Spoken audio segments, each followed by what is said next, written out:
Hi, hello, வணக்கம். Welcome to Thiranjothi kitchen. நம்ம இப்போ நண்டு கிரேவி எப்படி செய்யறதுன்றத பார்க்கலாம். அதுக்கு 1/2 கிலோ நண்டு வாங்கி சுத்தம் பண்ணி வச்சிருக்கேன். இப்போ நண்டு கிரேவி செய்யறதுக்கு தேவையான பொருட்களை பார்த்துடலாம். 1 ஸ்பூன் மிளகு, 1/2 ஸ்பூன் ஜீரகம், 1/2 ஸ்பூன் சோம்பு. இது எல்லாத்தையும் நல்லா மிக்சியில தண்ணி விடாம பொடி பண்ணிக்கணும். பாருங்க, நல்லா பொடியா பண்ணிக்கணும். இப்போ வந்து ஒரு 4 ஸ்பூன் அளவுக்கு நம்ம எண்ணெய் எடுத்துக்கலாம். கடலை எண்ணெய் இருந்தாலும் சரி, குக்கிங் ஆயில் எது வேணாலும் எடுத்துக்கோங்க. இதில் 2 கடுகு நம்ம ஆட் பண்ணிக்கலாம். கொஞ்சம் கடுகு, கொஞ்சம் ஜீரகம், கொஞ்சம் சோம்பு. இது எல்லாம் பொரிஞ்சதும் நம்ம கருவேப்பிலையை ஆட் பண்ணிக்கலாம். கருவேப்பிலை நல்லா பொரிஞ்சு வந்ததும் நம்ம கட் பண்ணி வச்சிருக்கிற நான் வந்து 3 ஆனியன் சின்ன சின்னதா ஒரு 1/4 கிலோ அளவுக்கு இருக்கும்னு வச்சுக்கோங்களேன். அந்த ஆனியனை சின்ன சின்னதா கட் பண்ணி வச்சிருக்கேன். இது நல்லா கோல்டன் ப்ரௌன் வர்ற வரைக்கும் நல்லா வதங்கட்டும். இந்த நண்டுக்கு வந்து பாத்தீங்கன்னா வெங்காயம் இதெல்லாம் வந்து நல்லா வதங்கி இருந்தாதான் டேஸ்ட் நல்லா இருக்கும். பாருங்க, இந்த ஸ்டேஜ்ல 1 ஸ்பூன் இஞ்சி பூண்டு பேஸ்ட் நம்ம ஆட் பண்ணிக்கலாம். இஞ்சி பூண்டு பேஸ்ட் பச்சை வாடை போற வரைக்கும் நல்லா வதக்கணும். இங்க வந்து கடல் நண்டு தான் கிடைக்குது. கடல் நண்டு 1/2 கிலோ வாங்கியிருக்கேன். உங்களுக்கு எவ்வளவு வேணுமோ உங்க பர்சன்ஸ்க்கு ஏற்ற மாதிரி நீங்க நண்டு வாங்கிக்கோங்க. நான் வந்து 3 தக்காளியை நான் சின்ன சின்னதாக கட் பண்ணி வச்சிருக்கேன். அதையும் இதில் ஆட் பண்ணி நல்லா வதங்கட்டும். தக்காளி வதங்கிறதுக்கு கொஞ்சம் சால்ட் ஆட் பண்ணிக்கலாம். இது நல்லா குக் ஆகணும். இதை நம்ம மூடி போட்டு குக் பண்ணுவோம்.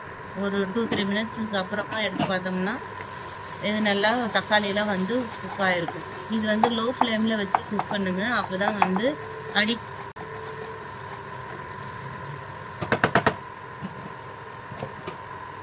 ஸோ வெங்காயம் தக்காளி நல்லா வதங்கிட்டு இருக்கு.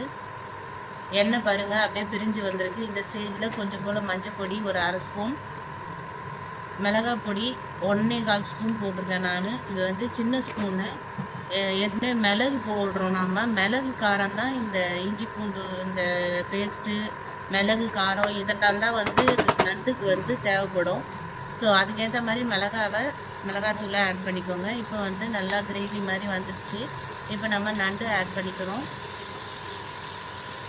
நண்டு வந்து கலரை விடுறப்போ ரொம்ப அந்த கிரேவியோட கலர்றதுக்கு ரொம்ப சிரமமாக இருக்கும்.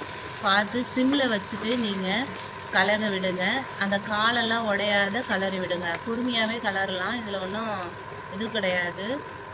நல்லா பொறுமையாக கலரி விடுங்க. அந்த கிரேவிலாம் வந்து அந்த நண்டுல கூட அப்படியே கலந்து வரணும்.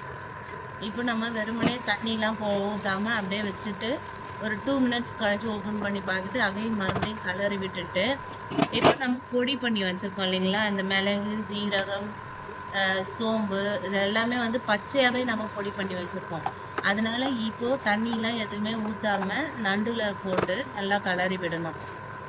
இது நல்லா கலர்ன பிறகு இப்போ நம்ம கொஞ்சம் தண்ணியை ஆட் பண்ண போகிறோம்.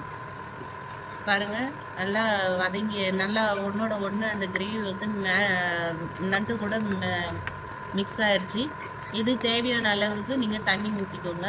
நண்டுக்கு வந்து நிறைய டைம் எடுக்காது, கொஞ்ச நேரம் தான் ஆகும். அதுக்குள்ளே இறா வேகுது அந்த ஸ்டேஜில் அந்த அளவு தான். இப்போ நல்லா மூடி வச்சாச்சு. பாருங்க, நல்லா குக் ஆகிட்டுருக்கு. இந்த ஜீரகம், மிளகு, இஞ்சி பூண்டு பேஸ்ட்டு அந்த வாசனைலாம் வந்து கமன்னு இருக்குது. பாருங்க, இந்த ஸ்டேஜில் கூட நீங்கள் என்ன பண்ணலாம், கொஞ்சமாக டம்ளரில் எடுத்து பசங்க சூப் மாதிரி கூட கொடுக்கலாம். பாருங்க, நண்டு கிரேவி வந்து சூப்பராக வந்துட்டுருக்கு. பாருங்க, இப்போ கலரி விட சொல்ல நீங்கள் பார்த்து பக்குவமாக கலரி விடுங்க. கலரி விடுறதுக்கு கொஞ்சம் கஷ்டமாக தான் இருக்கும். ஏன்னா அந்த காலெல்லாம் வந்து அப்படியே நீட்டிகிட்டு இருக்கும். அது கொஞ்சம் சிரமமாக இருக்கும். கொஞ்சம் பார்த்து பண்ணுங்க பக்குவமாக. ஒரு சூப்பரான நண்டு கிரேவி ரெடி ஆகிட்டுருக்கு. இது வந்து அப்படியே சாப்பிடலாம், ஸ்நாக்ஸ் மாதிரி சாப்பிடலாம். இது வந்து ரச சாதத்துக்கு இந்த தொக்கை தொட்டு சாப்பிடலாம். இது வந்து எங்கள் வீட்டில் பொறுத்த வரைக்கும் நாங்கள் இது ஸ்நாக்ஸு, ரசம் சாதம் அந்த மாதிரி தான் நாங்கள் இதை பயன்படுத்திக்கிறோம். பாருங்கள், இது வந்து நெஞ்சு சளி இதெல்லாம் இருந்ததுன்னா இந்த கோல்டு சமயத்துலலாம் வந்து இதை செய்து சாப்பிட்டிங்கன்னா உடம்புக்கு ரொம்ப நல்லது. ஆனால் சம்மர் சீசனில் அதை கொஞ்சம் கம்மியாக பார்த்துக்கோங்க. ஏன்னா ஹீட் ஆகிடும். நண்டு சாப்பிட்டாலுமே ஹீட்டு தான். ஆனால் அந்த கோல்டு சளி பிடிச்சிருக்கிறவங்களுக்குலாம் அந்த ஸ்டேஜில் சாப்பிட்டோம்னா உடம்புக்கு ரொம்ப நல்லது. ஒரு சூப்பரான நண்டு கிரேவி ரெடி ஆயிடுச்சு. பாருங்கள் எவ்வளோ ஒரு அட்டகாசமான எண்ணெய்லாம் பிரிஞ்சு வந்திருக்கு பாருங்கள். நண்டு கிரேவி ரெடி ஆயிடுச்சு. இதில் மல்லி இலையை போட்டு நாம் ரெடி பண்ணிக்கலாம். இதை உங்கள் வீட்லேயும் செஞ்சு பாருங்கள். செஞ்சு பார்த்துட்டு உங்களுடைய கமெண்ட்ஸும் சொல்லுங்கள். தேங்க்யூ. வாழ்க வளமுடன். நன்றி.